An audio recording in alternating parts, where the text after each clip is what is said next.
welcome. Don't forget to like and subscribe. Or, I might show up at your door.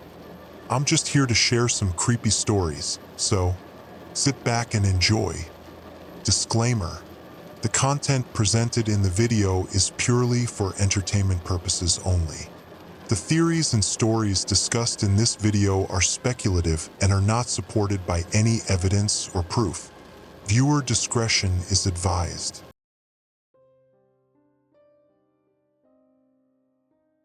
Municipal Water Systems Division Daily Operations Log. Date: October 15th, 2024. Shift: 6 to 1800 hours. Reporting engineer: Cale Finn, P. Weather conditions: clear, 52 degrees Fahrenheit. Wind NE 8 miles per hour. The first call came in at 6:47 a.m., 7 minutes before I'd finished my coffee. Water department: this is Cale. Thank God. Finally someone who knows pipes. The voice belonged to Mrs. Chun from Millfield Avenue.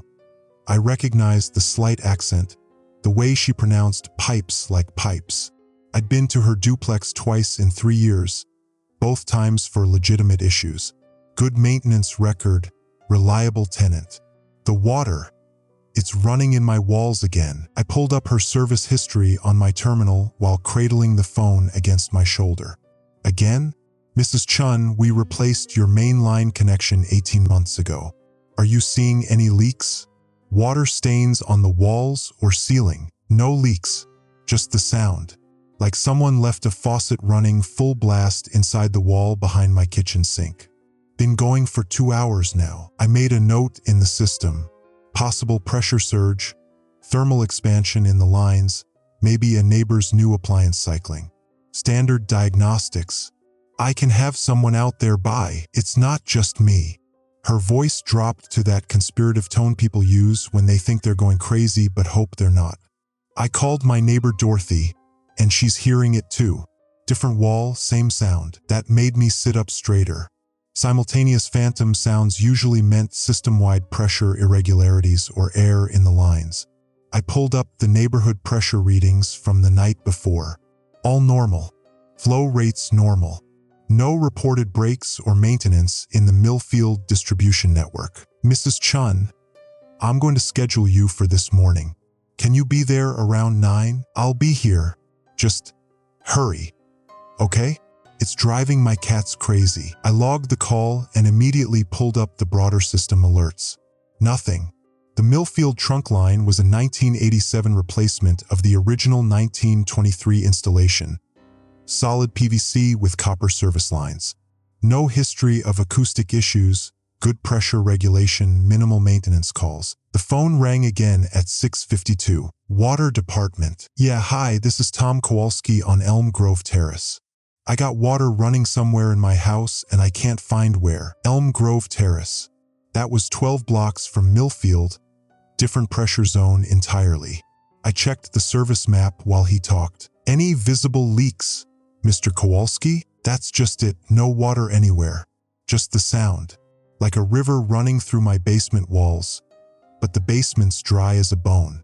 I checked every pipe, every connection. Nothing. 2 calls, 2 neighborhoods, same impossible symptom. I started a new incident report and flagged it for pattern analysis. Mr. Kowalski, when did this start? Maybe around for this morning? Woke me up. Thought a pipe burst. But he trailed off and I heard him moving around, presumably checking again.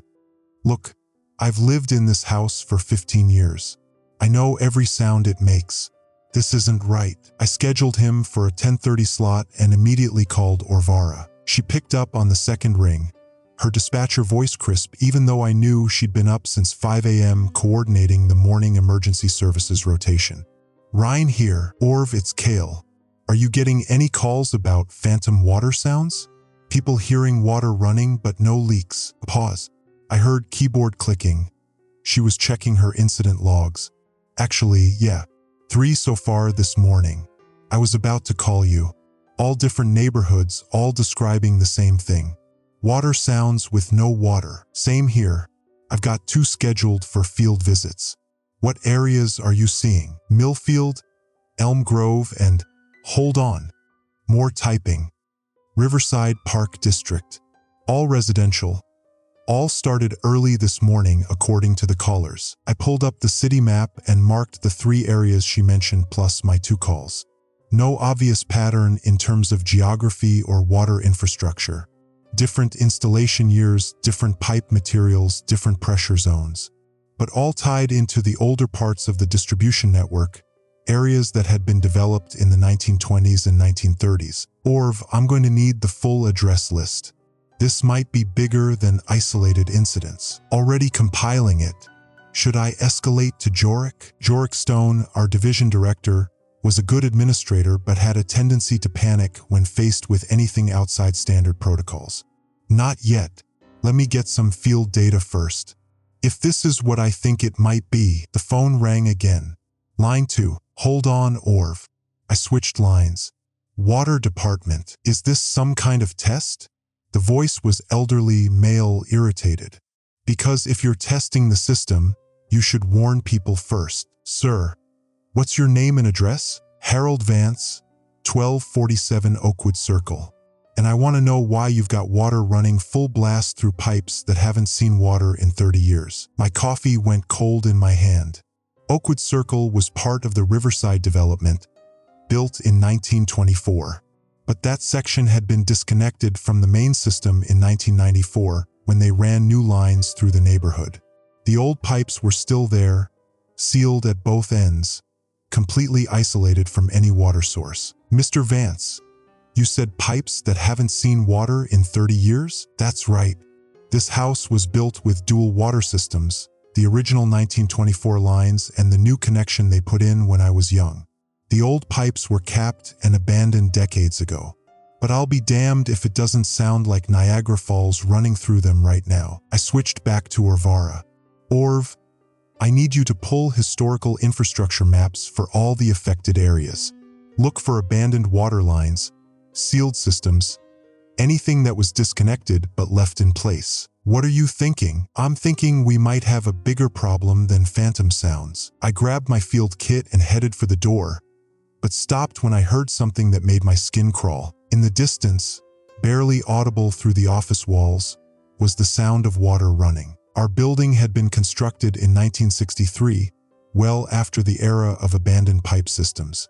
Every line in the structure was mapped, monitored, and maintained.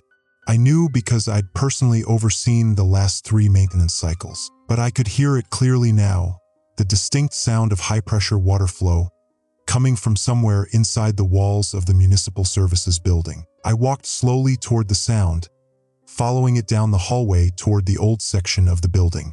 The closer I got, the clearer it became. Not just water running, but water rushing with the kind of pressure that suggested a major line break. At the end of the hall, I pressed my ear against the wall. The sound was coming from inside the concrete foundation itself. End of part 1. Field investigation schedule. 9 o'clock, Millfield Avenue, Mrs. Chun. 10:30, Elm Grove Terrace, Mr. Kowalski. 12 o'clock, Oakwood Circle, Mr. Vance. 1400 hours, Municipal Building Basement Inspection. Notes for follow-up. Request historical pipe system maps from city archives. Coordinate with emergency services for pattern analysis. Consider acoustic measurement equipment for next site visits. Monitor municipal building for source of internal sounds. Incident classification. Under investigation. Priority level. Medium. Pending field verification. Next report. October 15th, 1800 hours. The strange thing wasn't that people were hearing water. It was that the sound was coming from pipes that had been sealed for 30 years. Municipal Water Systems Division Field Report Addendum. Date: October 15th, 2024. Reporting period: 18 to 6 o'clock, following day. Reporting engineer: Cale Finn, P. Status: pattern confirmed, expanding phenomenon. By 6 p.m., I had visited 7 locations. By midnight, Orvara had logged 43 calls. Mrs. Chen's duplex was the easiest to verify and the hardest to explain. I brought the acoustic measurement equipment, a digital sound level meter and frequency analyzer I'd borrowed from the Environmental Compliance Office. The moment I stepped into her kitchen, I could hear it. A steady rushing sound, approximately 65 decibels, consistent with high-pressure water flow through a 3-inch main line. "You hear it now?" Mrs. Chun stood behind me, arms crossed, vindicated but not relieved. "I hear it."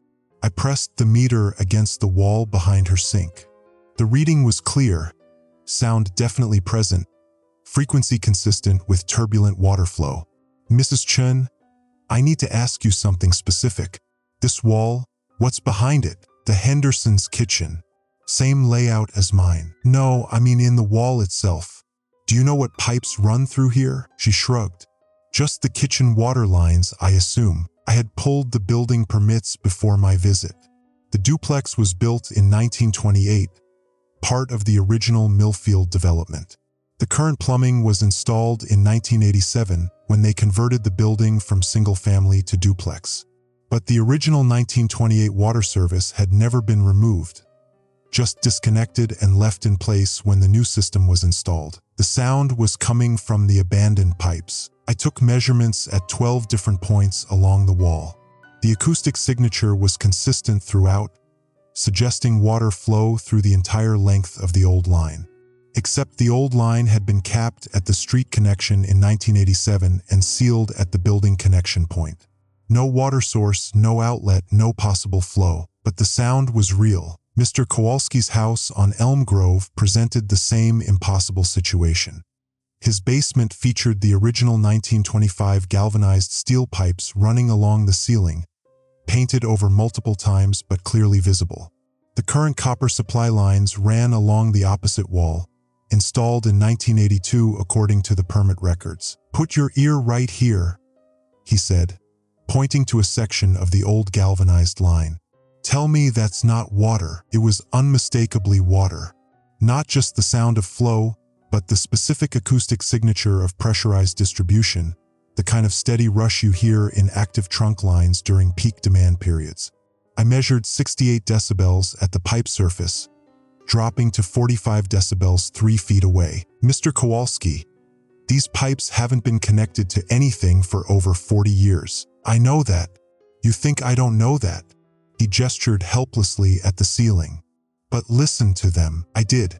For 20 minutes, I stood in his basement listening to water that couldn't exist flowing through pipes that couldn't carry it. By the time I reached Harold Vance's house on Oakwood Circle at 2 p.m., I was questioning my own sanity. Mr. Vance met me at the door with the determined expression of a man who had decided to solve an impossible problem through sheer persistence. "I've been mapping the sounds," he announced, leading me into his living room where he'd laid out hand-drawn floor plans covered in red arrows and notes. "Mapping them, direction, intensity, timing. Look here." He pointed to his crude but detailed diagrams. The sounds start in the basement, travel up through the east wall, across the kitchen ceiling, and down through the west wall to the backyard, exactly following the path of the original 1924 water service. I stared at his drawings. They were surprisingly accurate. I could see he'd identified the correct route of the abandoned system based purely on acoustic tracking. "Mr. Vance, you said this started around 4 a.m.? "Exactly 4:17 a.m. I checked the clock. That was oddly specific. "Are you sure about the time?" "Positive. It woke me from a dead sleep. I thought a pipe had burst, so I checked the time in case I needed to document it for insurance." He paused, studying my expression. "Why? Is that important?" I made a note. 3 of the other residents I'd interviewed had mentioned being woken around 4 a.m., but none had been as precise about the timing. "Mr. Vance, have you noticed any other residents in the neighborhood experiencing this?" "Oh yes, I've talked to 6 neighbors just on this block, all hearing the same thing, all in houses with the old dual pipe systems." He pointed toward the window. "The newer houses, the ones built after 1960, they're not affected." That was the pattern I'd been afraid to acknowledge. Every confirmed case involved buildings with abandoned water infrastructure. The phenomenon wasn't random. It was following the ghost map of the city's obsolete pipe networks. I spent the rest of the afternoon visiting additional sites, confirming the pattern. By 5 p.m., I had acoustic measurements from 15 locations, all consistent, all impossible. When I finally returned to the office, Orvara was waiting with a stack of incident reports and a city map covered in red pins. 43 confirmed calls, she said without preamble. All residential, all describing identical symptoms. Water sounds with no water source. I looked at her map. The red pins formed a clear pattern. They followed the approximate routes of the city's pre-1950 water distribution network, areas where old lines had been abandoned in place rather than removed during system upgrades. Orv, what time did most of these calls start coming in? She flipped through her reports. Most people said they first noticed it early this morning. Several mentioned being woken around 4 a.m. 4:17 a.m.? Actually, she pulled out 3 specific reports. Mrs. Patterson on Riverside Drive said 4:17 exactly. So did the couple on Elm Street. And she found another report. Mr. Torres on Cedar Avenue logged it at 4:17 because he thought he might need to call an emergency plumber. Simultaneous onset across multiple neighborhoods, following the pattern of abandoned infrastructure.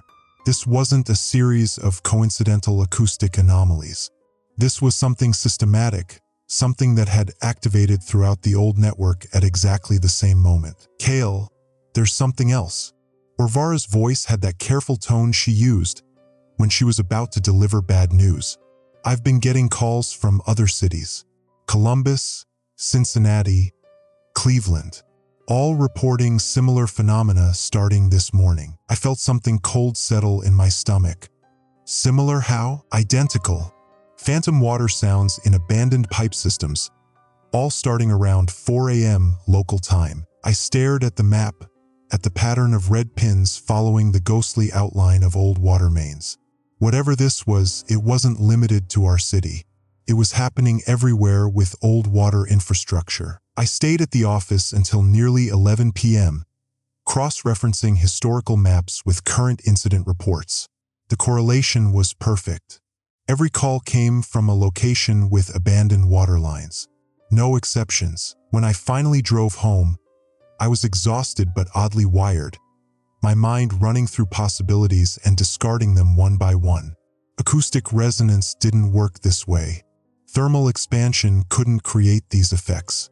There was no scientific explanation for pressurized water sounds in sealed, empty pipes. But as I pulled into my driveway, I heard it. My house was built in 1962, well after the era of dual water systems. Every pipe in the structure was active, monitored, and maintained. I had personally inspected the entire plumbing system when I bought the house 3 years ago. But standing in my kitchen at 11:47 p.m., I could clearly hear water running inside the walls. I grabbed a flashlight and went to the basement, following the sound. It led me to the northeast corner, to a section of wall I'd never paid much attention to. But now, pressing my ear against the concrete foundation, I could hear it clearly, the unmistakable sound of high-pressure water flow. I spent 20 minutes examining that wall, looking for any explanation. The current plumbing ran along the opposite side of the basement. There were no visible pipes, no access points, nothing that could carry water. But the sound was there, steady and impossible, flowing through infrastructure that didn't exist toward destinations I couldn't identify. I stood in my basement at midnight, listening to phantom water run through my own walls, and finally understood that whatever was happening was bigger than isolated incidents or acoustic anomalies. The city's abandoned water systems were waking up, and they were all connected. Field investigation summary. Confirmed locations: 15. Acoustic measurements: consistent 65 to 68 dB water flow signatures. Pattern confirmed: 100% correlation with abandoned pre-1950 water infrastructure. Onset time: 4:17 a.m. across all locations. Geographic scope: Multi-city phenomenon confirmed. Immediate concerns. Phenomenon affecting personal residents. Regional scope suggests systemic rather than local cause. No technical explanation for acoustic signatures in sealed systems. Pattern suggests coordinated activation of abandoned infrastructure. Recommended actions. Escalate to Division Director J. Stone. Request historical infrastructure analysis from city archives. Coordinate with regional utilities for comparative data. Consider acoustic engineering consultation. Personal note: the phenomenon has now manifested at my personal residence despite absence of historical abandoned infrastructure. This suggests the pattern may be expanding beyond original parameters. The acoustic signature matched flowing water perfectly, except the pipes were bone dry and had been for decades. Municipal Water Systems Division Field Investigation Report. Date: October 17, 2024. Time: 8:30 to 16:45. Lead investigator: Cale Finn, P. Consulting specialist: Dr. Elvira Lane, acoustic engineering consultant. Building access coordinator: Thean Crow, municipal maintenance supervisor. Elvira arrived at 8:30 sharp, carrying 2 silver cases of equipment that probably cost more than my truck. I'd worked with her twice before on noise complaints related to water hammer in high-rises. She was precise, skeptical, and had zero patience for what she called acoustic hysteria.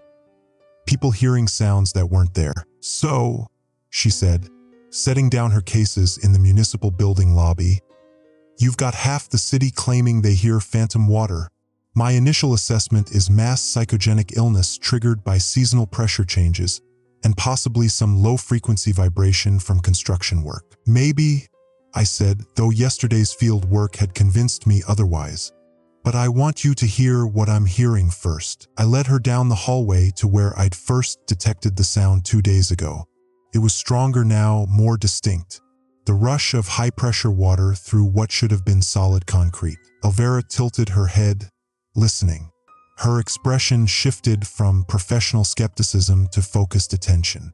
After 30 seconds, she opened her first equipment case. Frequency analysis first, she murmured, assembling what looked like a high-tech microphone connected to a tablet.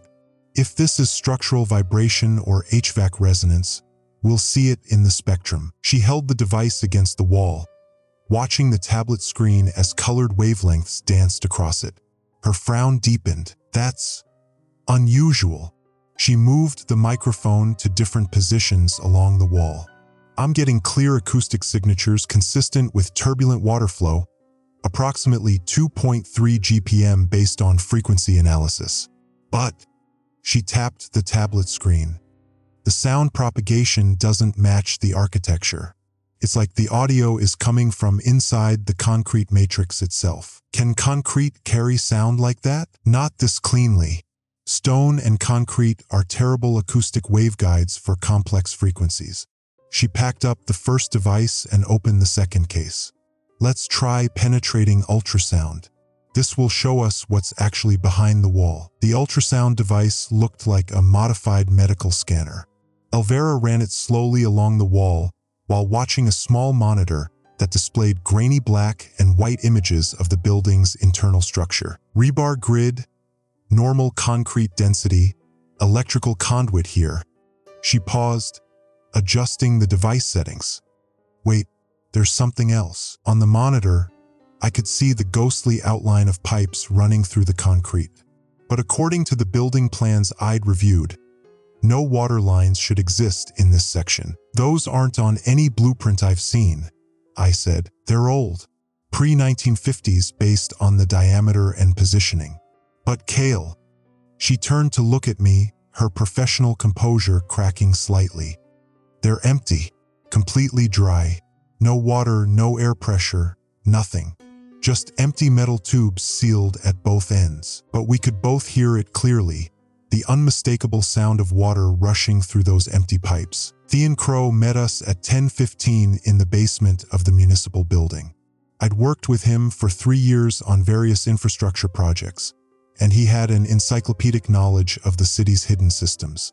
Every building had secrets, abandoned utility tunnels, sealed access points, infrastructure changes that never made it onto updated blueprints. Thean knew them all. "You want to see the old water vault?" he said without preamble. It wasn't a question. Old water vault? Every building in this district has one. Back when they built the original water system in the 1920s, they put monitoring vaults in the basements of major buildings. Most were sealed when they upgraded the infrastructure, but the vaults are still there. He led us through a maintenance door I'd passed hundreds of times but never opened.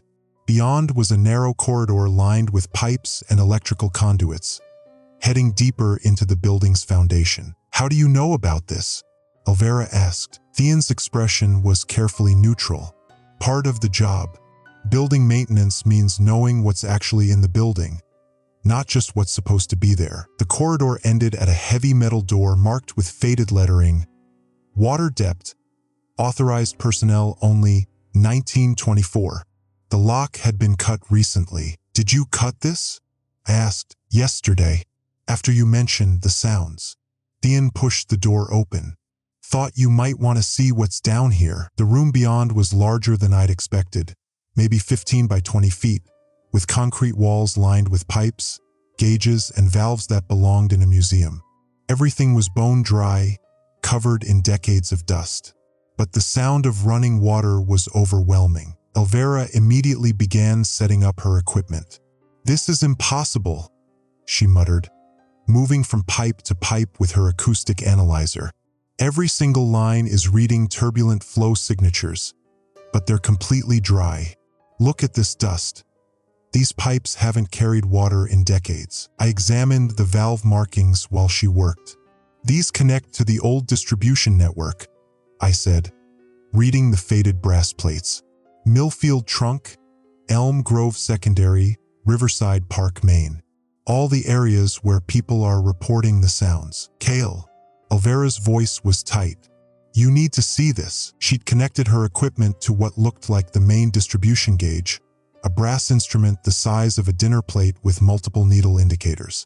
According to the readings, the system was showing normal pressure, normal flow rates, normal everything. But every pipe was completely dry. "The acoustic signatures are perfect," she said, her scientific composure finally cracking. "Water hammer, pressure fluctuations, turbulent flow around pipe joints. Everything matches active water distribution. But there's no water. There's no pressure. There's no anything." Thean was examining something on the far wall. A large schematic diagram covered in glass, yellowed with age. "This shows the original network," he said quietly. "The 1924 system, before they rebuilt everything." I walked over to look.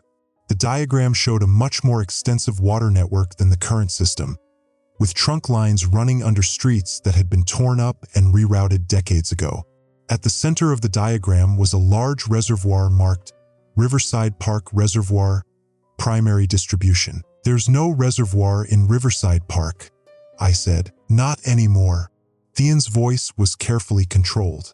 "They filled it in 1953, built the community center over it." Elvira looked up from her equipment.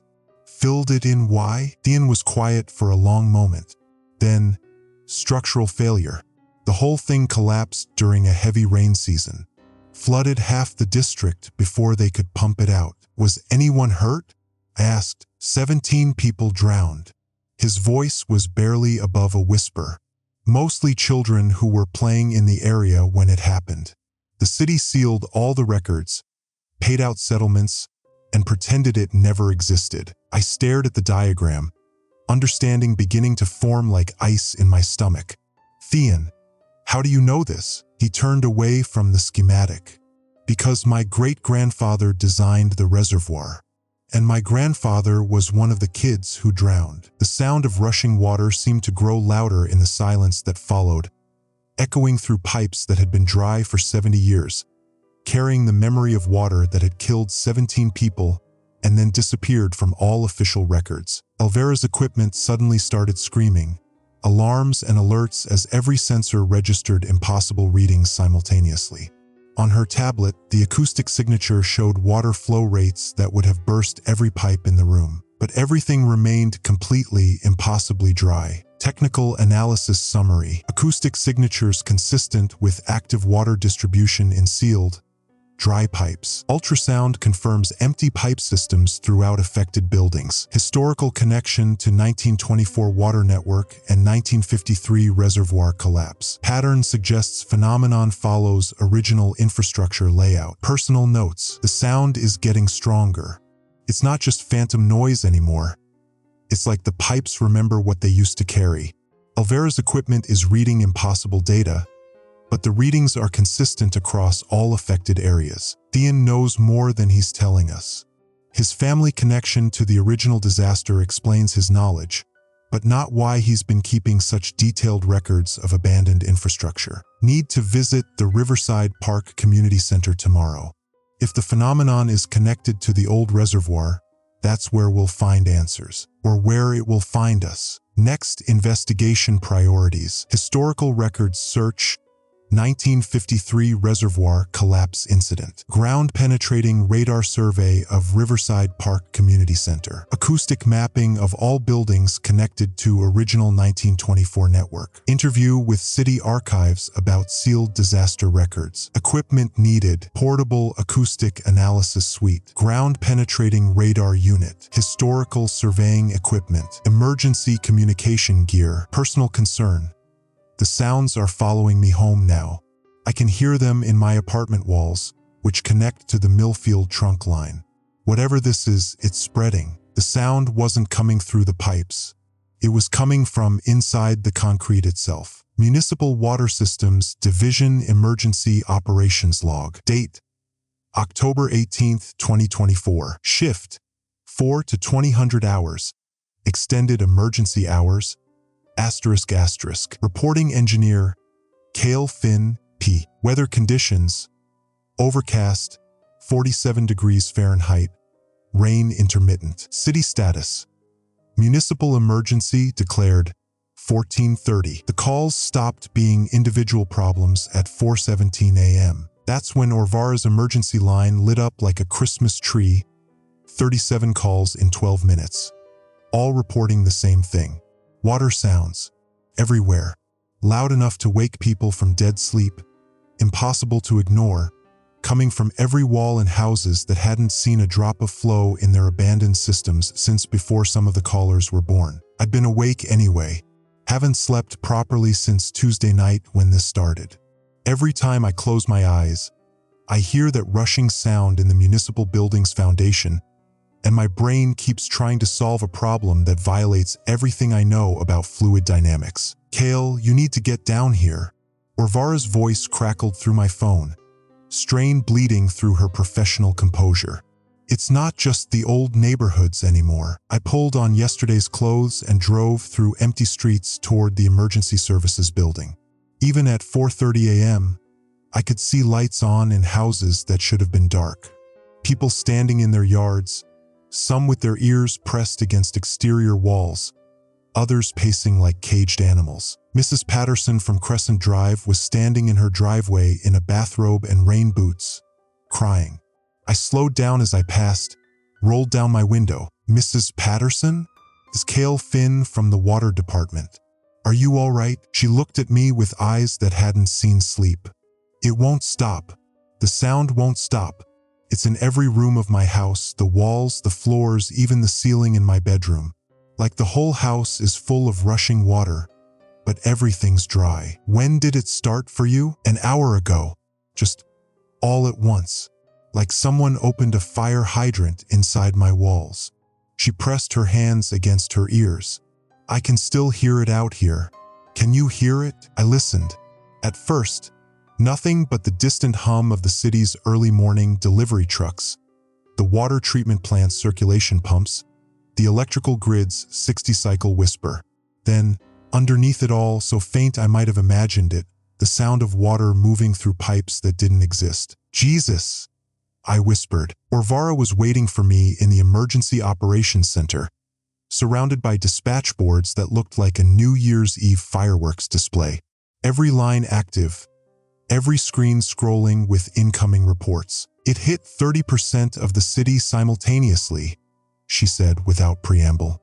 All the original affected areas, plus expansion into Riverside, Crescent, Maple Heights, and the Industrial District.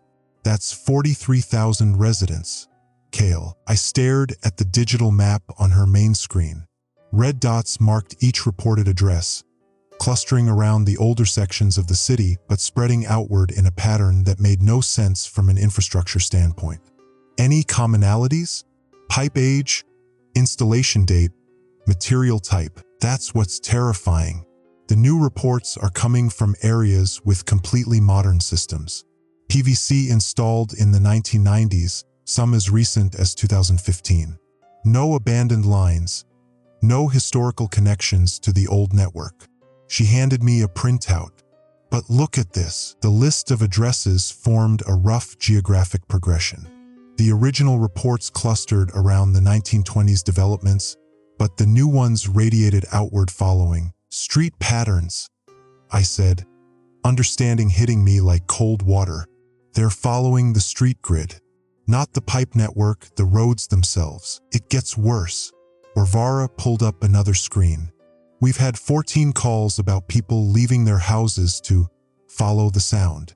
Emergency medical responded to 6 incidents of people found wandering in construction zones, abandoned lots, or standing waist-deep in Clearwater Creek at 3 in the morning. Following the sound where? That's just it. They don't know. They just said they needed to find where the water was going. Like it was calling to them. The radio crackled. Emergency services. This is Unit 47. We've got a situation at the intersection of Maple and 3rd. Female, approximately 60 years old, appears to be digging in the street with her bare hands. She's trying to reach pipes that aren't there. I grabbed the radio. Unit 47, this is Kale Finn, Municipal Water Systems. What exactly is she doing? Sir, she's dug about 18 inches down through the asphalt and she's still going. Claims she can hear water rushing underneath and needs to help it get free. She's bleeding from her fingernails but won't stop digging. Varvara and I exchanged looks. Unit 47, we're en route. We drove through a city that was slowly going insane. On Riverside Avenue, I counted 7 people standing motionless on sidewalks, heads tilted like they were listening to something just out of normal hearing range. A man in pajamas was walking methodically from house to house, pressing his ear against each front door before moving on. At the intersection of Maple and 3rd, we found the woman. Officer Martinez was trying to coax her away from a hole she'd clawed through 2 inches of asphalt and 6 inches of packed earth. Her hands were raw and bloody, but she kept reaching down, scooping out handfuls of dirt and gravel. Ma'am, Martinez was saying, there's no water down there. It's just soil and the old storm drain system. You can't hear it? The woman, I recognized her as Linda Kowalski, Tom's wife from Elm Grove, looked up at us with desperate eyes. It's so loud. It's been trapped down there for so long. It needs help getting out. I knelt beside the hole she'd dug. The asphalt was old, probably laid in the 1960s over the original brick road surface. Below that would be the storm drain network, then deeper still, the original 1920s water infrastructure that had been abandoned and sealed decades ago. I pressed my ear to the edge of the hole. The sound of rushing water was so clear I jerked back like I'd been shocked. It was coming from the sealed 1920s lines, 20 feet down, carrying water that couldn't exist through pipes that had been capped and abandoned for 30 years. Linda, I said gently, I need you to come away from there. We're going to help, but you're not safe digging like this. She let Officer Martinez help her to her feet, but kept looking back at the hole. It's calling to them, you know, all the water that got trapped when they sealed the old system. It wants to flow again. The radio in our car squawked. All units, all units. We have reports of approximately 200 people gathering at Riverside Park. They appear to be surrounding the old fountain area, requesting immediate backup. Riverside Park, built in 1923 over what used to be the city's original water reservoir before they moved the facility to its current location in 1951. The fountain had been decorative for decades, connected to the city's current water system but built over the filled-in reservoir that had served the community for nearly 30 years. Orvara, call Jorik. Tell him we need to declare a municipal emergency. And get me Elvira Lane from the acoustics lab at the university. What are you thinking? I looked back at Linda Kowalski, who was now standing perfectly still with her head tilted, listening to something the rest of us couldn't hear clearly. Around us, more people were emerging from their houses, all with that same listening posture, all slowly beginning to walk in the same direction, toward Riverside Park. I'm thinking this isn't about water anymore, I said. It's about something using the memory of water to call people home. By the time we reached Riverside Park, the gathering had grown to over 300 people. They stood in concentric circles around the old fountain, perfectly silent, all facing the dry basin where decorative water hadn't flowed in 5 years due to drought restrictions. And from somewhere beneath their feet, beneath the concrete and filled dirt that covered the old reservoir, came the sound of water rushing with the force of a river finding the sea. Emergency response log, 16:45 hours. Incident classification, citywide emergency, unknown cause. Affected population, estimated 15,000 plus experiencing auditory phenomena. Behavioral incidents, 47 confirmed cases of compulsive sound following. Location of primary concern, Riverside Park, 300 plus individuals in gathering formation. Immediate actions required: full emergency services mobilization, evacuation perimeter around Riverside Park, acoustic analysis equipment deployment, contact with state emergency management, media containment protocols. Personal note: the phenomenon is accelerating beyond our ability to respond through normal infrastructure channels. Whatever is causing these phantom water sounds, it's not just mimicking our pipe network. It's using it as a transmission system for something else entirely. I can hear it now even when I'm not near the affected areas. A rushing sound just beneath the threshold of normal hearing, like the city itself is trying to remember how to flow. People were drowning in their apartments. Apartments on the 15th floor. Municipal Water Systems Division Emergency Log. Date: October 19th, 2024. Time: 3:45 to 6 o'clock. Reporting engineer, Cale Finn, P. Classification, critical incident. Status, active emergency. I was dreaming of drowning when the synchronization began. Not unusual. I'd been having water dreams for 3 days straight, ever since the phenomenon hit 30% of the city. But at exactly 3:17 a.m., the dream changed. Instead of drowning, I was standing in a vast underground chamber, watching water rush through channels carved into living rock. The sound was deafening, beautiful, ancient. Then I woke up. The sound didn't stop. Every pipe in my apartment building was singing. Not the thin, desperate whisper we'd been tracking all week, but a deep, powerful roar that seemed to come from the earth itself. Water flowing with the force of a dam break, rushing through every wall, every floor, every foundation beam. I rolled out of bed and immediately called Orvara. Her phone went straight to voicemail. I tried the emergency dispatch center. 911, what's your emergency? This is Cale Finn, Municipal Water Systems. I need to speak with Emergency Coordinator Ryan immediately. Sir, all emergency coordinators are currently responding to multiple incidents across the city. Can I take a message? Multiple incidents. My stomach dropped. What kind of incidents? Mass sleepwalking reports, sir. Hundreds of people moving through the streets. We're treating it as a citywide emergency. I hung up and grabbed my clothes. The water sound was so loud now that I could feel it in my bones. A rhythmic pulse that matched my heartbeat. As I dressed, I noticed something that made my hands shake.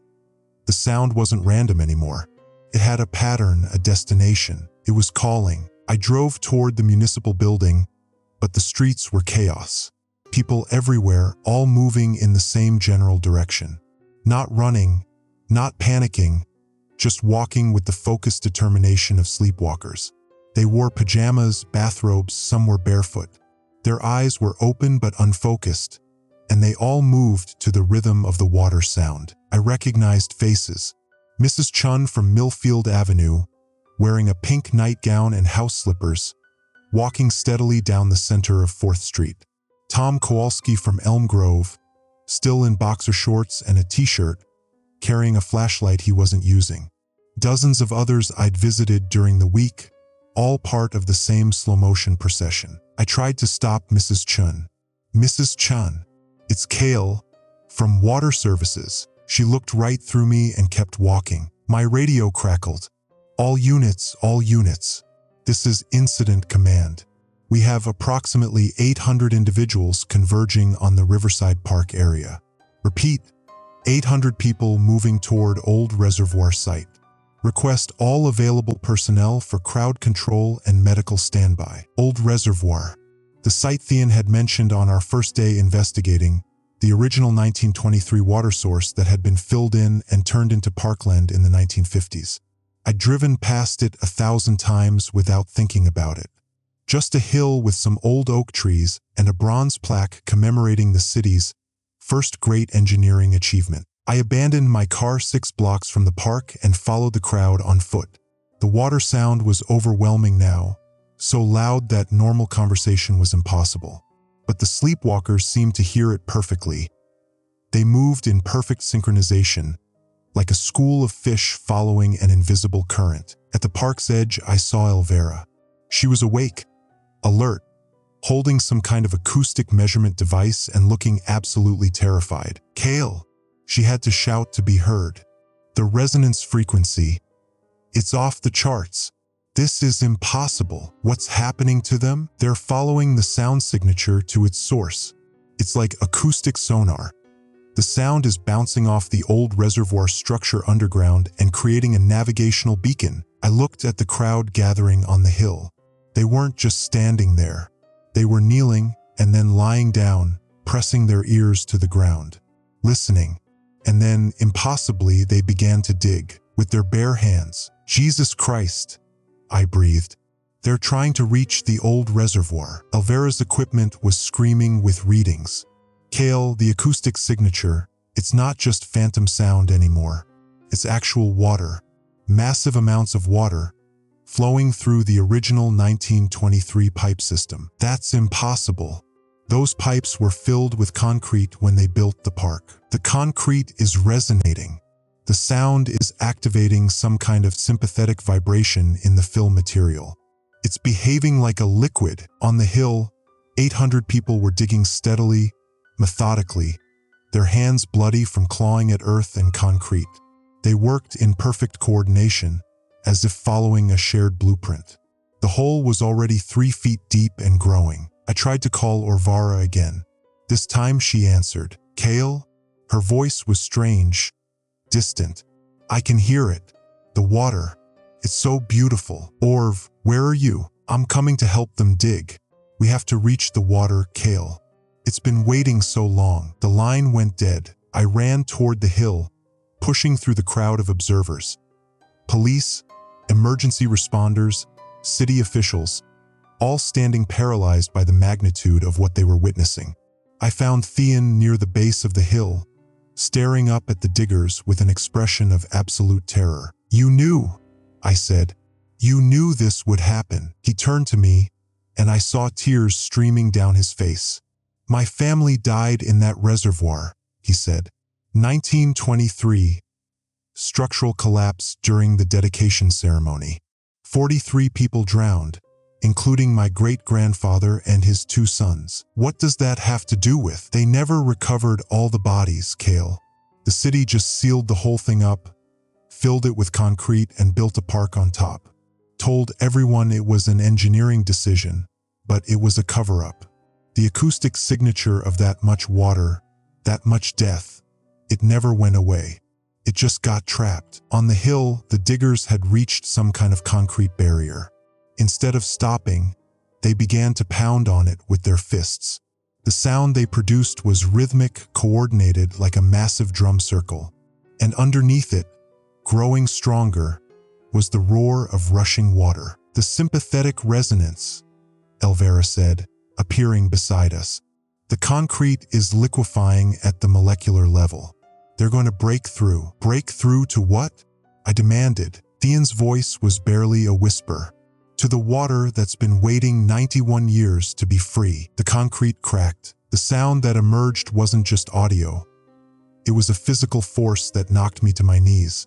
Water erupted from the hole, but it wasn't clear municipal water.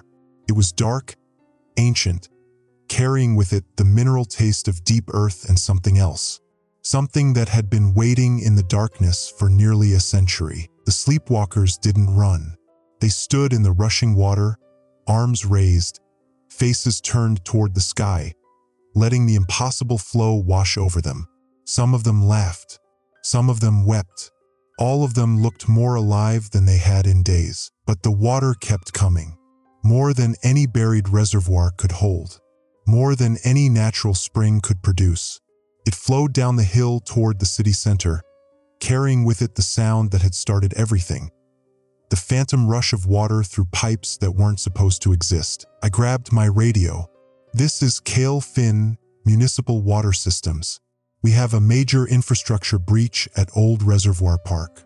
The water flow is heading toward downtown. Recommend immediate evacuation of all areas within 2 miles of Riverside. Static answered me. Then, through the interference, I heard something that made my blood freeze. Orvara's voice, impossibly clear despite the chaos around us. The city was always built on water. Cale, we just forgot how to listen. I looked back at the hill. The hole was now 20 feet across and growing. The sleepwalkers were gone. Not fled, but absorbed somehow into the flow itself. I could see their shapes moving beneath the surface, arms outstretched, eyes closed, mouths open as if they were breathing underwater. Theon grabbed my arm. We have to get out of here. This isn't just a reservoir breach, it's a convergence. Every abandoned pipe, every sealed system, every trace of the old water network is going to activate now. What do you mean? I mean, the entire city is about to remember what it was built on top of. As if to prove his point, manholes began exploding throughout the downtown area. Geysers of that same dark water shot into the air, carrying with them debris that looked like it had been underwater for decades. Street signs, bicycles, things that should have been in landfills, not lying at the bottom of phantom reservoirs. The water was spreading faster than physics should allow, flowing uphill in some places, defying gravity as it followed the invisible map of the city's forgotten circulatory system. And everywhere it flowed, the sound followed. The deep, ancient roar of water that had been waiting 91 years to be heard. I tried to start my car, but the engine wouldn't turn over. The electrical system was dead, probably fried by whatever electromagnetic effect was accompanying the acoustic phenomenon. Around me, other vehicles were having the same problem. Street lights flickered and died. Cell towers went silent. The city was going dark, one system at a time, but the water kept flowing, and with it came a sound that would haunt my dreams for the rest of my life. The voices of 800 people, singing in harmony with the ancient rush of water through stone. They were still down there, still digging, still calling others to join them. Emergency status report. Time, 6 o'clock hours. Affected area, 40% of city center expanding. Casualties, unknown, 800 plus individuals missing / presumed in water system. Infrastructure, power grid failing, communications down. Water flow, impossible volumes from unknown source. Recommendation, full evacuation of downtown core. Personal note, Orvara Rhine missing. Last contact 4:30 hours. Voice transmission indicates possible psychological absorption into phenomenon. Critical observation. This is no longer a maintenance issue. The city itself is transforming. They were all digging with their bare hands, trying to reach water that had been waiting 91 years to be found. Emergency field report, personal log. Date, October 20th, 2024. Time, 8:15 ongoing. Location, mobile citywide search operations. Reporting, Cale Finn, acting independently. Status, critical incident, municipal authority compromised. The city sounds like it's drowning. I'm writing this from my truck, parked outside what used to be Mercy General Hospital. The emergency services have set up a triage center in the parking lot because half the building's acoustically compromised. Patients and staff can't function with the phantom water sounds echoing through every floor. Varvara was supposed to meet me here 6 hours ago. She's not answering her radio. The synchronization event at 3:17 a.m. changed everything. Before yesterday, we had scattered reports, manageable incidents, people coping with phantom sounds in their homes. Now we have entire city blocks where residents wander the streets following acoustic trails that lead nowhere. Their faces blank, their movements synchronized to rhythms only they can hear. I've been tracking the missing persons reports since dawn. Varvara's name appeared on the list at 7:43 a.m., logged by her supervisor when she failed to report for the emergency shift.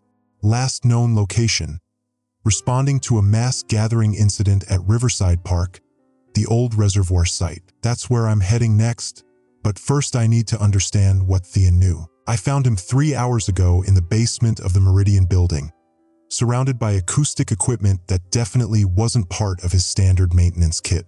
Industrial-grade sound dampeners, frequency generators, measurement devices that looked like they belonged in Elvira's lab rather than a building supervisor's storage room. "How long have you known?" I asked him. He looked up from the frequency readout he was studying, his face haggard, aged a decade in the past week. "Known what? Don't play games with me, Thean. You've been tracking this from the beginning. That equipment, your knowledge of the old pipe systems, the way you knew exactly which buildings would be affected first." He set down the device and leaned against the concrete wall. In the dim basement lighting, with the constant phantom water sounds echoing from somewhere inside the foundation itself, he looked like a man carrying too many secrets. "My daughter was 8 when the old Riverside Reservoir had its incident," he said finally. 1987. Official report called it a catastrophic structural failure with acoustic resonance effects. What they didn't put in the report was that 17 people died, not from drowning, but from following sounds that weren't there. The acoustic memory. Elvira's theory about trauma imprinted in infrastructure suddenly felt less like speculation and more like documented history. The city covered it up. The city rebuilt. New water systems, new distribution networks, sealed off the old infrastructure. But they never dealt with the acoustic resonance that caused the original problem. They just contained it. Thean pulled out a file folder, old paper documents that looked like they'd been hidden for decades. Blueprints, incident reports, photographs of the reservoir site before it was filled in and converted to parkland. The resonance was building in the old system for months before the incident. People reported phantom water sounds, exactly like what's happening now. But instead of investigating, they ignored it until the entire reservoir structure began vibrating at its resonant frequency. I studied the photographs. The Riverside Reservoir had been massive, a 1920s engineering project that supplied water to half the developing city. The structural collapse must have been catastrophic. What happened to the people who heard the sounds? They were drawn to the source. My daughter Anna was one of them. Found her body 50 feet from the reservoir's edge. No water in her lungs. But he paused, struggling with memory. The coroner said she died of acoustic trauma. Sound waves can kill. The right frequency, the right amplitude, and human tissue just stops functioning. The folder contained more than historical documents. Recent acoustic measurements, tracking data, maps showing the spread pattern of the current phenomenon. Thean had been monitoring the situation for weeks, maybe months. "You knew this was coming. I knew it was possible." The acoustic signature from the original incident was never resolved, just buried under 30 years of new construction. But resonance doesn't decay, it accumulates. Every pipe that carries water, every concrete foundation that transmits vibration, every building that settles into the ground adds to the harmonic complexity. He showed me the measurement data from the past week. The phantom sounds weren't random. They followed precise frequency patterns, building toward what he called a resonance cascade event. Last night's synchronization was just the beginning. The real danger comes when the entire city's infrastructure reaches harmonic convergence. What does that mean? It means every building, every pipe, every concrete structure in the city starts vibrating at the same frequency. The acoustic energy that killed my daughter becomes magnified by every surface it touches. I stared at the data, understanding dawning with horrible clarity. The buildings themselves become weapons, acoustic weapons, and everyone who's been exposed to the phantom sounds becomes sensitive to the final frequency. When it hits, they'll all move toward the source, just like they did last night. Where's the source? Same place it's always been. The old reservoir site, ground zero for the original acoustic incident, and the focal point for everything that's happening now. That's where Orvara went, along with hundreds of other people who'd been hearing the phantom sounds for days. Their nervous systems already synchronized to frequencies that were drawing them like acoustic gravity toward the epicenter of a disaster that happened 37 years ago. I grabbed Theon's measurement equipment and headed for my truck. The drive to Riverside Park took 40 minutes through streets filled with wandering people, all moving in the same general direction, all following sounds that led them toward the place where water used to flow. The park was chaos controlled by impossible acoustics. Hundreds of people stood in perfect geometric patterns across the grass, their positions forming complex mandala-like arrangements that seemed to shift and flow as I watched. They weren't talking, weren't interacting, just standing, listening, occasionally taking steps that maintained the mathematical precision of their collective formation. I could hear it too now. The phantom water sound was strongest here, not the distant whisper I'd been experiencing all week, but a roaring torrent that seemed to come from directly beneath our feet. The acoustic signature of the old reservoir, preserved in the ground itself like a recording that had been playing continuously for nearly 4 decades. I found Orvara near the center of the largest formation, standing with her head tilted at exactly the same angle as everyone around her. Her eyes closed, her breathing synchronized to a rhythm I couldn't detect but could somehow feel. Orv. I touched her shoulder gently. She opened her eyes, but they didn't focus on me. Instead, she smiled, the kind of peaceful expression people get when they're listening to beautiful music. Can you hear it, Kale? The water song. It's so clear here. There's no water, Orv. The reservoir was drained and filled 37 years ago, but the song remains. She gestured to the people around us, hundreds of them arranged in patterns that seemed to respond to acoustic cues I couldn't perceive. We're all part of it now. The harmonic convergence. I checked my equipment. The frequency readings were off the charts, acoustic energy levels that should have been painful but somehow felt almost soothing. Whatever was happening here, it was affecting human nervous systems in ways that bypassed normal sensory processing. The acoustic memory wasn't just preserved in the infrastructure, it was rewriting human consciousness, turning anyone exposed to it into components of a vast acoustic system. And according to Theon's data, we were still 12 hours away from the real convergence event. Field observations, Orvara and approximately 400 others in acoustic trance state. Geometric positioning suggests unconscious response to directional sound cues. Frequency measurements exceed previous recorded levels. Personal acoustic sensitivity increasing with prolonged exposure. Standard communication methods ineffective with affected individuals. Immediate priorities. Establish contact with Elvera regarding acoustic countermeasures. Locate Theon's complete historical documentation. Determine if convergence event can be prevented or mitigated. Find way to break acoustic influence on affected individuals. Current status. Municipal authority completely collapsed. Emergency services overwhelmed. Approximately 30% of city population showing signs of acoustic influence. Personal note. I can feel the sound starting to affect me too. The longer I stay here, the more sense the patterns make, the more beautiful the water song becomes. If I lose myself to this, there may be no one left who understands what's really happening. The city is full of people who can't stop listening, and the sounds are getting stronger. Time remaining until harmonic convergence. 11 hours, 43 minutes. Municipal Water Systems Division Personal Log. Date: October 21st, 2024. Time: 14:30. Location: St. Mary's Hospital, room 314. Reporting. Cale Finn, off-duty status. Varvara doesn't recognize me. She's sitting upright in the hospital bed, her emergency dispatcher headset still tangled in her dark hair where the paramedics couldn't get it off. Her eyes are open, focused on something I can't see, and her lips are moving in a constant whisper of numbers. Frequencies, coordinates, dispatch codes that stopped making sense 3 days ago. Orv. I pull the plastic chair closer to her bed. The legs scrape against the linoleum, but she doesn't react. Orv, it's Cale. Nothing. She keeps whispering.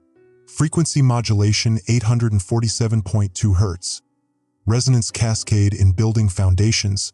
Structural integrity compromised at harmonic intervals of. Dr. Martinez closes the door behind him and approaches with that careful walk medical professionals use when delivering terrible news.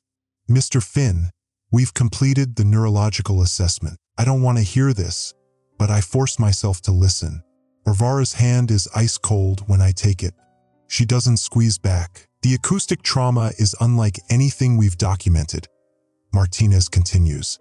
The frequency exposure appears to have damaged the auditory processing centers of her brain.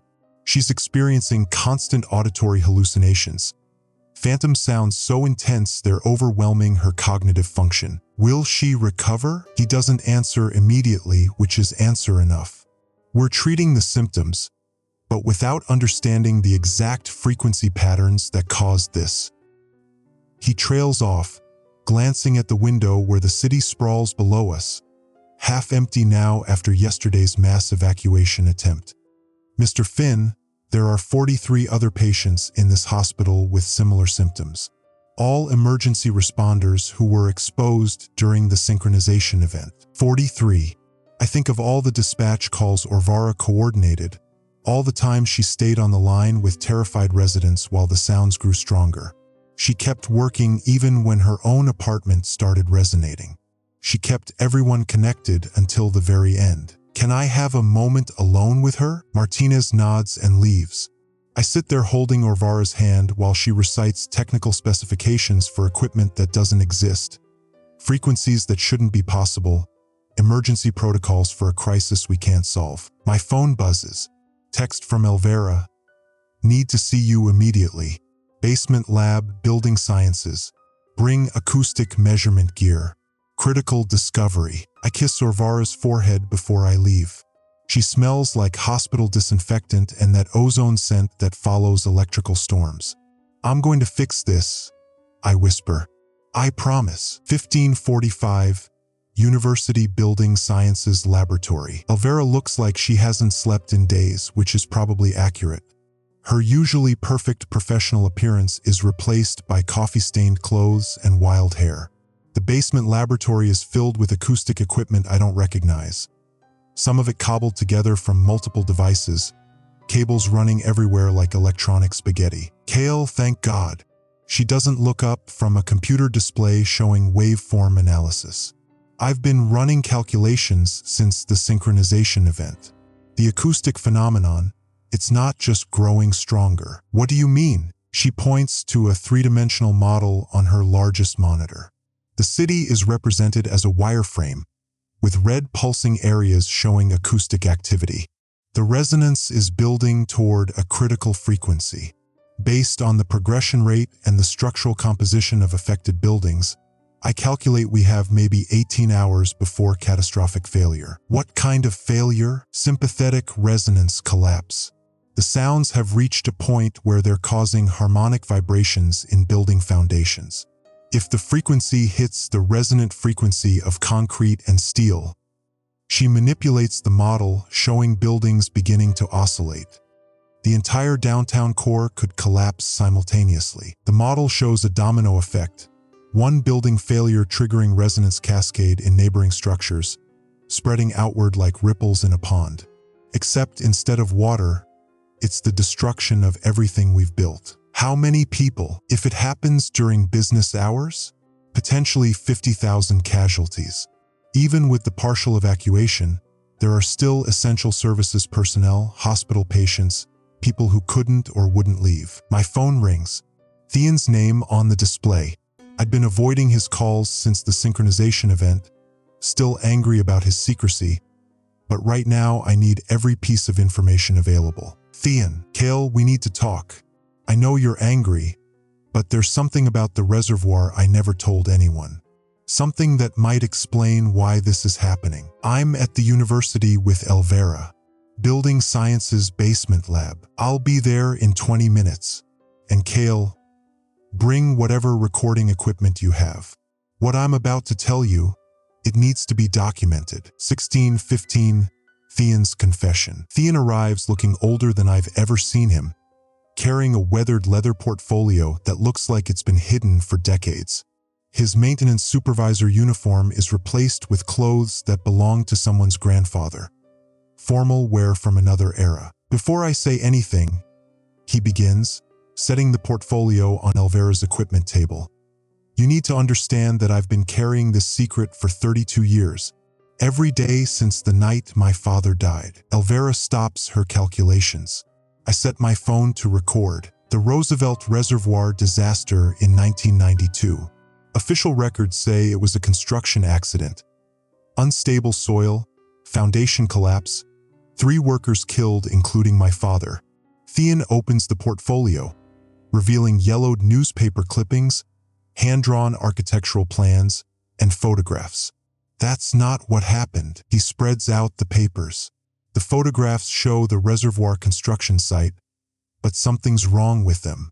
The angles are off, shadows fall in impossible directions, and in several shots, there are people standing in positions that violate basic physics. The construction crew found something when they were excavating the foundation. Something that had been buried there since the original 1924 reservoir was filled in. The city had built the new reservoir directly on top of the old one, but they never properly sealed the original structure. Elvira leans over the photographs. What did they find? An acoustic chamber. The 1924 reservoir wasn't just a water storage facility. It was designed by an architect named Morrison Blackwood, who was obsessed with acoustic engineering. He built the reservoir walls with specific proportions that would create harmonic resonance with the surrounding soil and bedrock. I study the architectural plans. The dimensions are bizarre, almost organic, like the reservoir was grown rather than built. Why would he do that? Blackwood believed that water has memory, that moving water could carry information, experiences, even consciousness from one place to another. He designed the reservoir to amplify and preserve those acoustic memories. Theon pulls out the final photograph, a group shot of the 1924 construction crew. In the background, barely visible, is Morrison Blackwood himself. But something's wrong with his image. It's blurred, doubled, like he was moving too fast for the camera exposure. When my father's crew breached the old reservoir chamber in 1992, they released something that had been contained for 68 years. The sounds of everyone who had ever lived above that water system, every conversation, every cry for help, every scream. All of it trapped in the acoustic architecture and waiting. Elvira's equipment starts registering new readings. The displays show frequency spikes coming from the direction of the old reservoir site. 3 workers died that night, but not from construction accidents. They died from acoustic overload, the same thing that's happening to people now. My father was trying to reseal the chamber when the resonance overwhelmed him.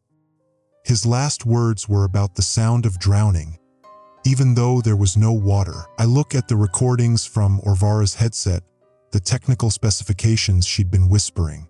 The frequencies she's reciting, are they connected to this? Theon nods grimly. The chamber is still there under the new construction, under 30 feet of fill dirt and concrete.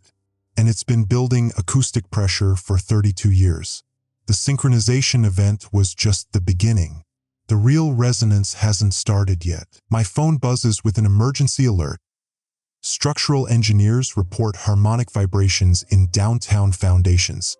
Evacuation ordered for all buildings constructed before 1950. Buildings constructed before 1950.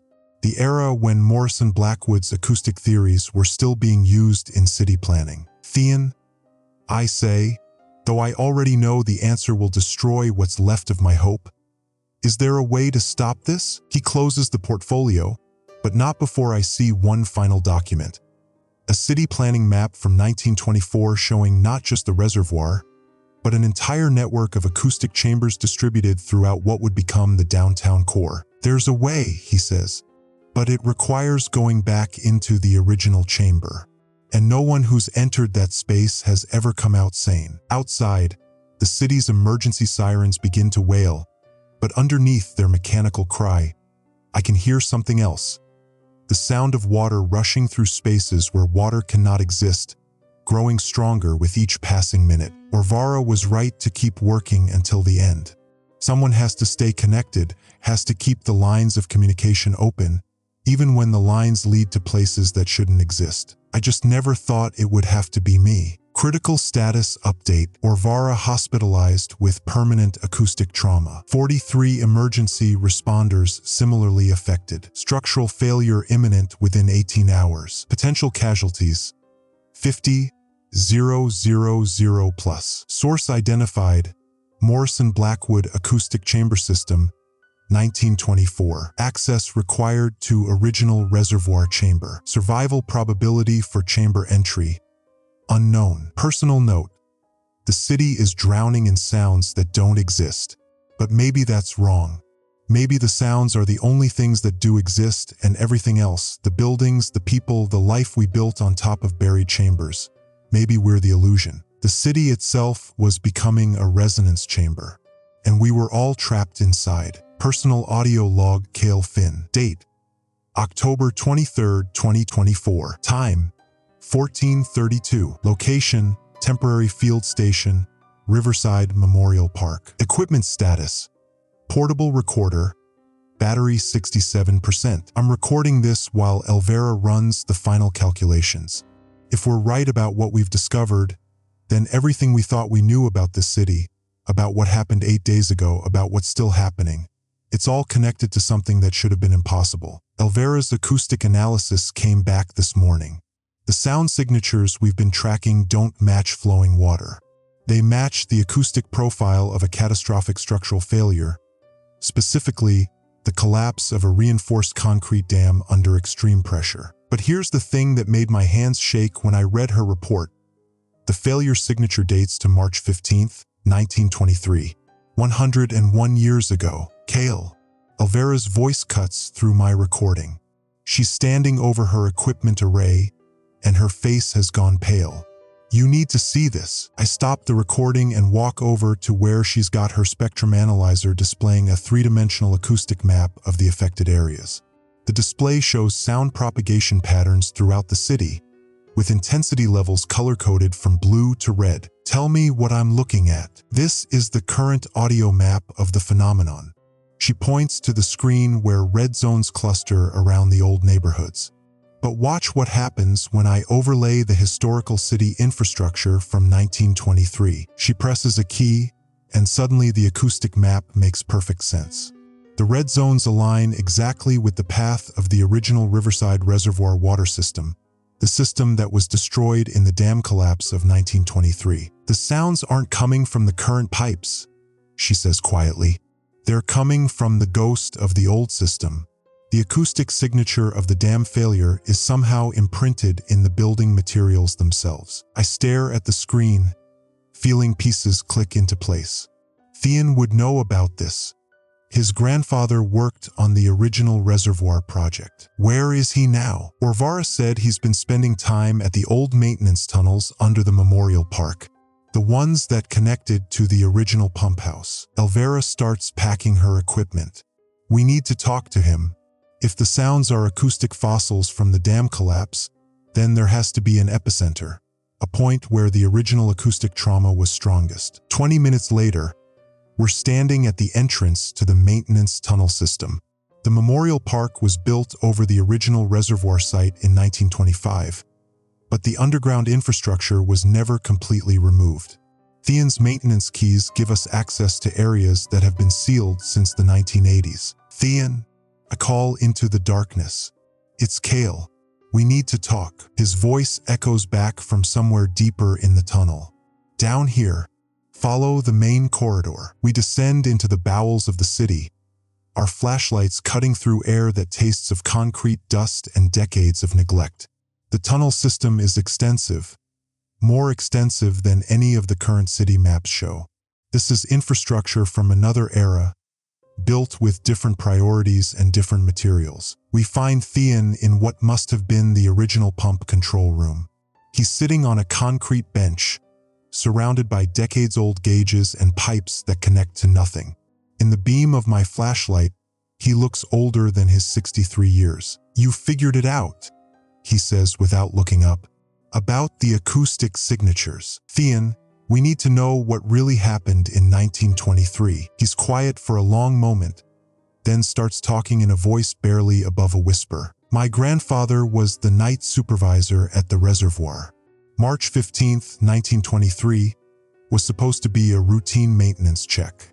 But there had been problems, hairline cracks in the dam face, pressure readings that didn't match the water level calculations.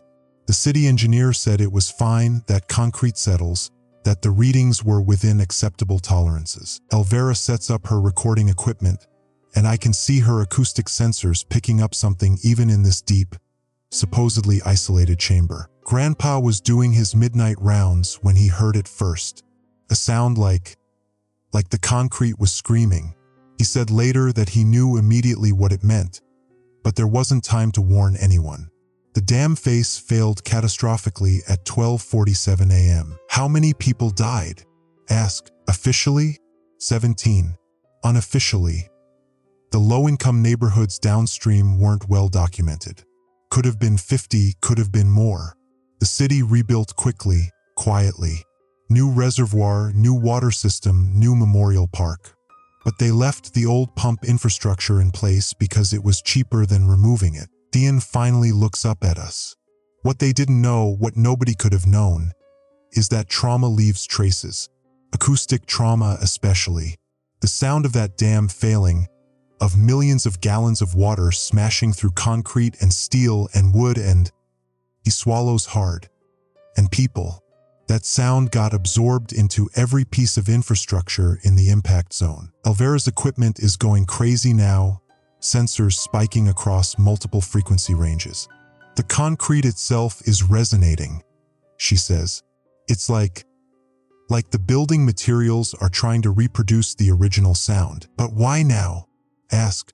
"Why is this happening now, after 100 years?" Theon stands up and walks to what looks like a large valve will set into the wall. "Because the city's been growing. More buildings, more infrastructure, more concrete and steel connected to the original affected areas. The acoustic network has been expanding, and it finally reached critical mass." He turns the valve wheel, and suddenly I can hear it. The sound that's been haunting the city for over a week, but stronger, clearer, more defined than anywhere else. It's not just the sound of water running. It's the sound of water running through concrete that's failing. "This is the epicenter," Theon says. "The original pump control room. The acoustic trauma is strongest here because this is where my grandfather was standing when the dam collapsed, where he heard the concrete screaming." Elvira's readings are off the charts. The resonance frequency is building toward a critical threshold. If it reaches that point, the current infrastructure will start to fail. I finish. The acoustic trauma will become physical trauma. The city's foundation will collapse just like the dam did. Theon nods grimly. "I've been coming down here every day since the phenomenon started, trying to figure out how to stop it. But you can't stop a sound that's been trapped in concrete for a century. It wants to be heard. There has to be a way," Elvira says.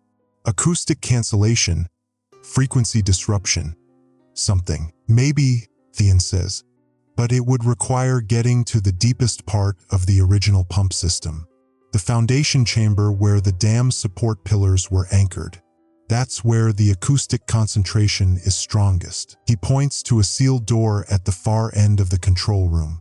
"Through there, down another 40 feet. But the chamber's been sealed since 1925, and the acoustic pressure down there..." He shakes his head. "Nobody's been down there since my grandfather's final inspection report." Elvira is already checking her equipment. "How do we get down there?" Maintenance elevators been out of service for decades, but there's a service ladder.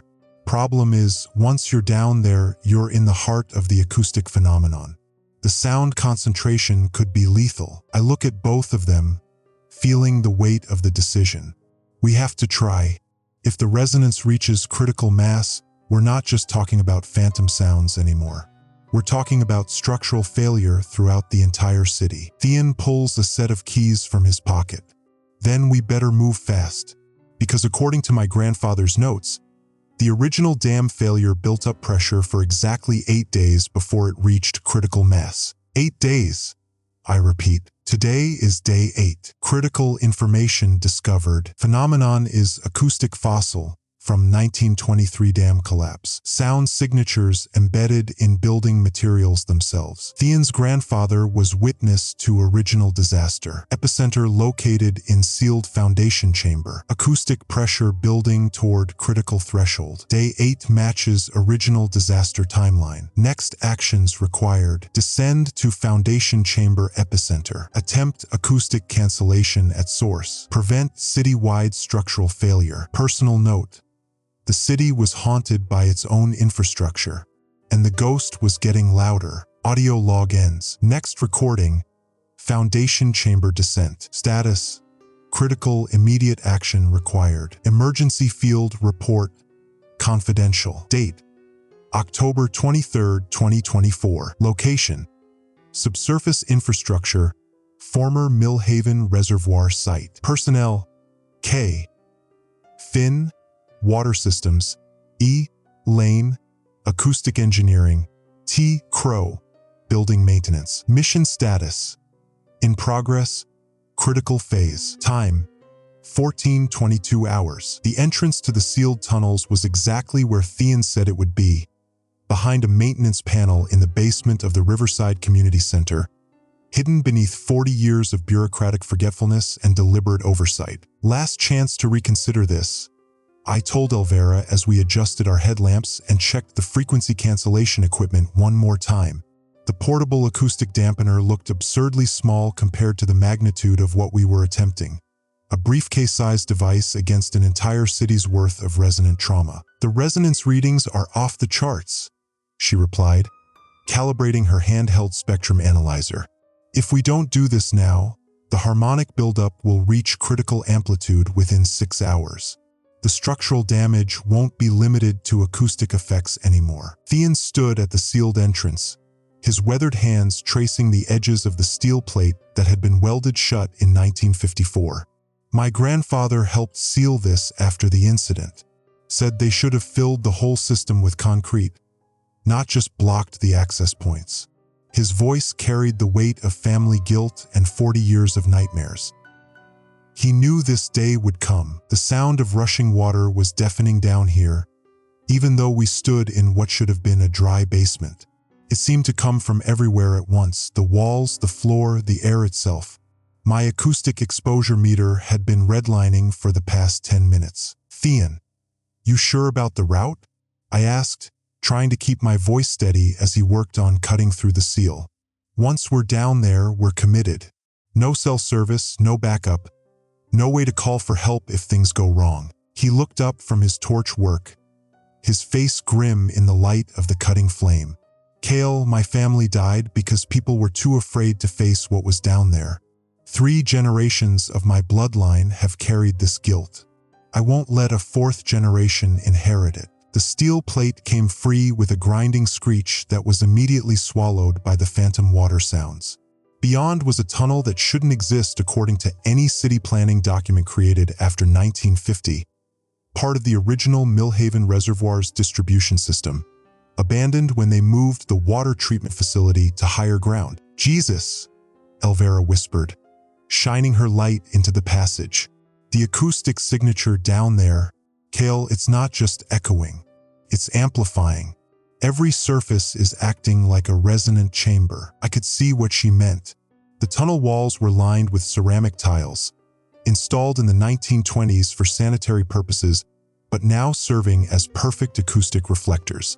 The curved ceiling created natural sound focusing, and decades of mineral deposits had formed crystalline structures that would vibrate at specific frequencies. "It's like someone designed the perfect acoustic weapon," I said, testing my radio one last time before we lost surface contact.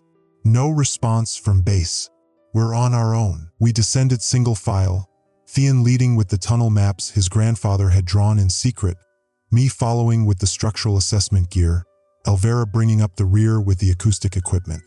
The sound grew more intense with every step. Not just water now, but voices, screams, the groaning of metal under pressure. "Are you hearing that?"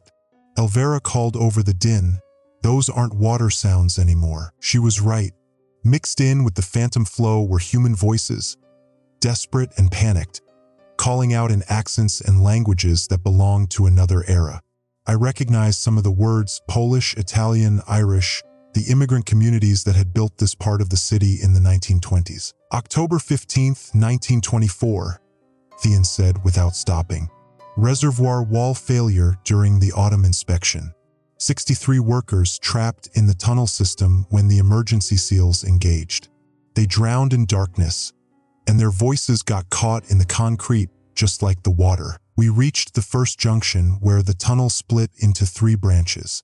According to Thean's map, the center passage led to the original resonance epicenter, the pump chamber where the acoustic trauma had first crystallized into the city's infrastructure. But the sounds were coming from all 3 tunnels now, creating interference patterns that made my teeth ache. "Elvira, can you get a directional reading?" I shouted. She was struggling with her equipment, the displays flickering as the acoustic overload pushed the sensors beyond their design limits. "The frequency spectrum is, God Kale, it's everything. Every possible water sound that could exist, all playing simultaneously. It's like the city recorded every drop of water that ever flowed through these pipes, and it's all trying to flow at once." The center tunnel sloped downward at a steep angle, and I could see why the 1924 workers had been trapped.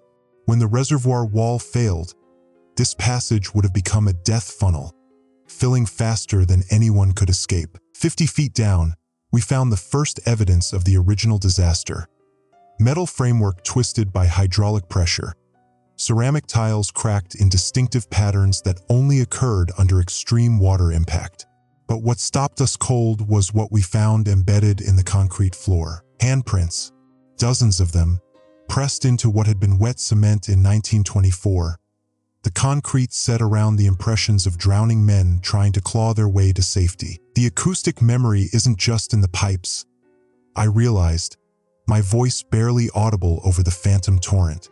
It's in everything. The concrete absorbed their final moments along with the water. Thean knelt beside one of the handprints, his own hand hovering over the impression without quite touching. My great-uncle's hands.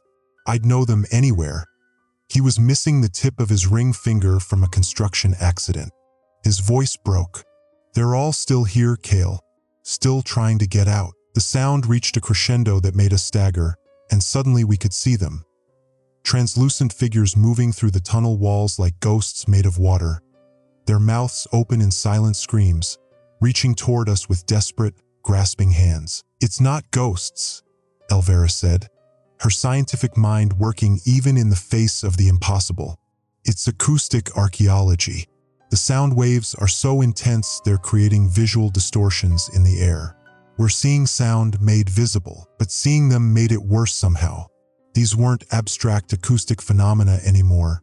They were people trapped for a century in an endless loop of drowning." The main pump chamber lay just ahead, and the sound was now so intense that I could feel it in my bones, vibrating through my skeleton like I was part of the city's resonant infrastructure. My exposure meter had given up trying to measure the acoustic levels. "There!" Thean pointed toward a massive circular chamber carved into the bedrock. "The pump room. That's where it all started." The chamber was a cathedral of acoustic horror. Curved walls, domed ceiling, perfect geometric proportions, all designed to maximize water flow efficiency, but now creating the most perfect acoustic focusing chamber imaginable. Every sound that had ever occurred in this space was still here, layered and amplified and fed back on itself until it had become something alive. In the center of the chamber stood the original pump assembly, a massive bronze mechanism that had been running continuously since 1924, despite being disconnected from any power source for 70 years. It turned slowly, driven by the force of phantom water, its rhythm the heartbeat of the city's acoustic infection. "The frequency cancellation device," Elvira said, pulling the equipment from her pack. "If I can match the primary resonance frequency and broadcast a perfect inverse wave." But as she set up the equipment, I realized what this would cost us. The acoustic energy we were trying to cancel wasn't just sound. It was the trapped essence of 63 men who had died in terror and desperation. To silence the phenomenon, we would have to silence them forever. "There's another way," Thean said quietly. He was looking at the pump mechanism, understanding something that Elvira and I couldn't see. The emergency release valve. It was never opened in 1924 because it would have flooded the lower tunnels where the emergency crews were working. But if someone opened it now, I followed his gaze and saw what he meant. A large will valve, corroded but intact, mounted on a pipe that led down into the deepest parts of the system. Opening it would equalize the acoustic pressure, yes, but it would also flood this chamber with the full force of the phantom water. Anyone still in here would experience what those 63 men had experienced a century ago. "Thean, no. We'll find another way. There is no other way." He was already moving toward the valve. "The resonance has to be released, not cancelled. These men have been trying to finish their job for 100 years. Let them." Elvira's frequency cancellation device began to hum, its inverse wave generators attempting to create perfect acoustic destructive interference. But instead of quieting the phantom water sounds, it seemed to enrage them. The spectral figures in the walls became more solid, more desperate, reaching toward us with increasing urgency. "It's not working," Elvira shouted over the growing din. "The acoustic memory is too complex, too layered. I can't generate an inverse wave for something this chaotic." Thean reached the valve wheel. It was 8 feet across, designed to be operated by multiple people, but he put his full weight against it and slowly, impossibly, began to turn it. The phantom water sounds shifted, becoming more focused, more purposeful. "Thean, get away from there. Tell Elvira she was right about the acoustic dead zones," he called back. "And tell the city council they need to map every abandoned pipe system before this happens again." The valve opened with a sound like the breaking of the world. The chamber filled instantly with phantom water that felt as real as any flood I'd ever experienced. It was ice cold and tasted of rust and terror and century-old concrete. But as it rose around us, washing over the trapped handprints and swirling around the eternally turning pump, something changed in the acoustic signature. The screaming stopped. The desperate voices that had echoed through the city's infrastructure for 8 days fell silent, not because they were canceled or suppressed, but because they were finally heard, finally acknowledged, finally allowed to complete their journey to whatever peace awaited beyond the acoustic prison of traumatized concrete and ceramic. Thean disappeared beneath the phantom flood, but his face was peaceful. He'd found his family at last. Elvira and I were swept upward by the rushing water, carried through passages that shouldn't exist toward emergency exits that had been sealed for decades. We surfaced in a storm drain 3 blocks from the community center, gasping and soaked despite being completely dry. The city was silent. For the first time in 8 days, Millhaven was free of the sound of phantom water running through its walls. But the silence felt heavier than the noise had been, full of everything we'd lost and everything we'd learned about the voices that cities hold in their bones. Mission status. Objective achieved. Heavy casualties. Personnel status. T. Crow missing. Presumed Kia. K. Finn operational. Minor injuries. E. Lane operational. Acoustic trauma symptoms. Acoustic readings. Baseline normal across all monitoring stations. Infrastructure status. Stable. No structural damage detected. Civilian status. Phantom acoustic phenomena ceased citywide at 15:47 hours. Recommendations: immediate psychological counseling for affected civilian population. Comprehensive survey of all pre-1950 infrastructure for potential acoustic memory sites. Memorial designation for Millhaven Reservoir disaster site. New protocols for acoustic hazard assessment in historical infrastructure. Personal note: Thean Crow died as he lived, trying to fix something that was broken long before he was born. The city owes him a debt it can never repay. The silence that followed wasn't empty. It was full of everything we'd lost. Municipal Water Systems Division Monthly Summary Report. Date: November 15th, 2024. Reporting period: October 15th to November 15th. Reporting engineer: Cale Finn, PE, Senior Acoustic Infrastructure Specialist. Weather summary: variable, average temp 41 degrees Fahrenheit, precipitation 2.3 inch. Acoustic baseline: stable at 15 to 20% of peak incident levels. 1 month. It's been exactly 1 month since what the media calls the resonance event, though we in the department have started calling it simply the change. 31 days since Thean Crow died in the sealed chambers beneath Riverside Park, his body found clutching the frequency generator that finally disrupted the primary acoustic epicenter. 31 days since we learned that cities can hold trauma in their bones. I'm writing this from my new office.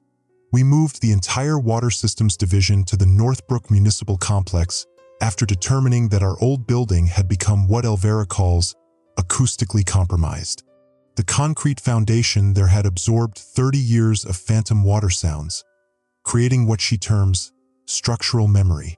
Even after the main phenomenon was disrupted, that building continued to echo with the ghost of rushing water. We couldn't work there anymore. Some traumas run too deep to ignore. The city adapted faster than anyone expected. Within 2 weeks, the Municipal Council had passed Emergency Ordinance 2024-47, establishing the Office of Acoustic Infrastructure Management. I was appointed as the first Senior Acoustic Infrastructure Specialist, a job title that didn't exist before October 15th and now seems as essential as traffic engineering. My daily rounds now include acoustic monitoring stations throughout the affected districts. We've installed what Elvira designed as resonance dampeners, frequency generators that emit counter vibrations to prevent the buildup of acoustic memory in vulnerable infrastructure. The city hums now with a sound just below the threshold of conscious hearing, a protective song that keeps the phantom waters at bay. Most days it works. The Millfield district required complete water line replacement, not because the pipes were damaged, but because they had become acoustically active. Mrs. Chun was the first to report that her new PVC lines were beginning to echo with the old sounds. We evacuated the entire block for 3 days while Elvira's team installed what we now call acoustic isolation, specialized pipe wrapping that prevents sound memory from accumulating in the infrastructure. Mrs. Chun still lives there. She says the cats are much calmer now. Elm Grove Terrace was trickier. The acoustic phenomenon there had created what Elvira calls harmonic fractures, microscopic cracks in the building foundations that amplify and hold sound. We couldn't replace entire foundations, so we learned to live with managed resonance. Every building in that district now has acoustic monitoring equipment in the basement, and residents receive monthly reports on their sound levels. Tom Kowalski has become something of a local expert. He can hear acoustic buildup before our instruments detect it, claims the phantom water sounds gave him acoustic sight. The city now pays him a consulting fee to do weekly acoustic walks through the district. The Riverside Park area remains partially sealed. The epicenter where Thean died is now a memorial garden with a plaque that reads, Thean Crow, 1967 to 2024. He helped the city find its voice. What it doesn't say is that the acoustic chamber beneath is still active, still holding the resonant memory of the 1924 reservoir disaster that started all of this. We monitor it daily. Some ghosts are too powerful to exorcise. They can only be contained. Varvara came back to work 3 weeks ago, but she's different now. The acoustic overload she experienced during the synchronization event left her with what the doctors call permanent auditory hypersensitivity.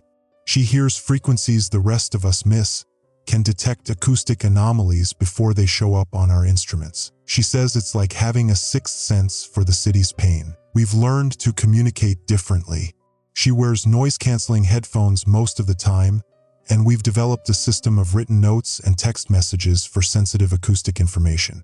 Our relationship has evolved into something quieter, more careful.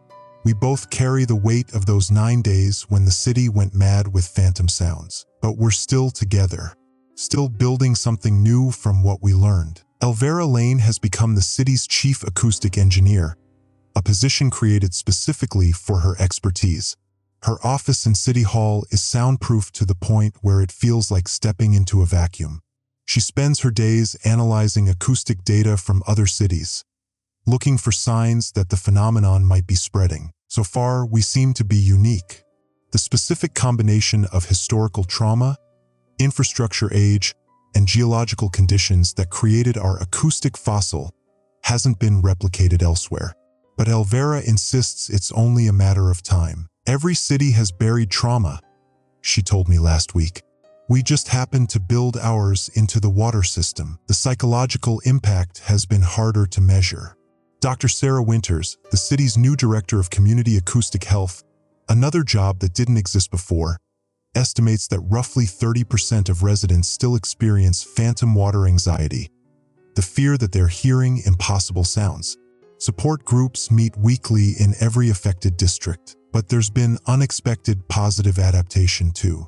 The city's ambient sound profile has changed in ways that seem to reduce stress levels. The constant low-frequency hum of our resonance dampeners has created what acoustic researchers call a protective sound environment. Crime rates in the affected areas have dropped 15%. Sleep quality surveys show marked improvement. We learned to listen to our city differently, and it responded by becoming more peaceful. The technical challenges continue daily. This morning, I received reports of harmonic echoes in the Washington Heights district, sounds that might be early indicators of acoustic memory formation. We're dispatching a full acoustic response team, complete with frequency analyzers and resonance dampening equipment. This is our new normal. Cities that remember trauma in their infrastructure, sounds that exist without sources, water that flows through sealed pipes. We've developed protocols for the impossible, equipment for the unthinkable, and job titles for managing ghosts. Jorrick Stone resigned 2 weeks after the incident, claiming he couldn't handle managing a department that dealt with supernatural plumbing. The new director, Maria Santos, came from disaster management and treats acoustic phenomena as just another infrastructure challenge. Cities are living systems, she says. Sometimes they get sick. Our job is to help them heal. I still do my morning rounds through the affected districts, but now I carry an acoustic meter alongside my pressure gauges. I check resonance levels the way I used to check water pressure. I listen to the city's heartbeat through frequencies most people can't hear. The old emergency alert system was deactivated last week. We've replaced it with the acoustic early warning network, which monitors for the specific frequency signatures that indicate acoustic memory buildup. If we learned anything from the October incident, it's that early detection is everything. But I keep thinking about what Thean said in those final moments underground, words that Elvira recorded before the frequency generator overwhelmed our communication systems. The city was always trying to tell us something. We just had to learn how to listen. He was right. The phantom water sounds weren't an invasion or an infection. They were the city's way of processing trauma it had carried for a century. The 1924 reservoir disaster that killed 37 people and was covered up by the municipal government had never been properly grieved, never been properly remembered. The sounds were the city mourning. Now that we've acknowledged that trauma, installed memorial plaques, and created spaces for the community to process the historical loss, the acoustic activity has stabilized. Not eliminated, some wounds never fully heal, but manageable. We've learned to live with our city's ghosts. The work continues. Every day brings new acoustic challenges, new frequencies to analyze, new resonance patterns to understand. But I've come to see it as a privilege rather than a burden. How many people get to help a city process its trauma? How many get to be part of teaching an urban environment how to heal? Yesterday, during my evening rounds through Millfield, I heard something new. Not the phantom rush of water, but something quieter, more musical. A harmonic resonance that sounded almost like singing. Mrs. Chun was watering her garden when I stopped to investigate.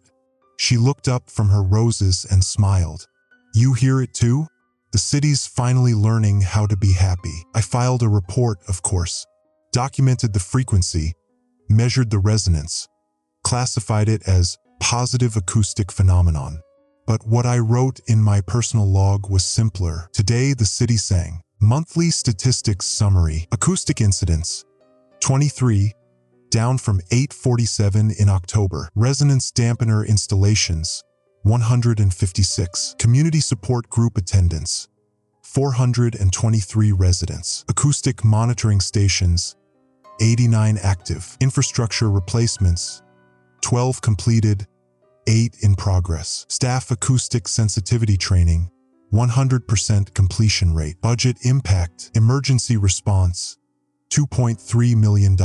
Infrastructure replacement, $4.7 million.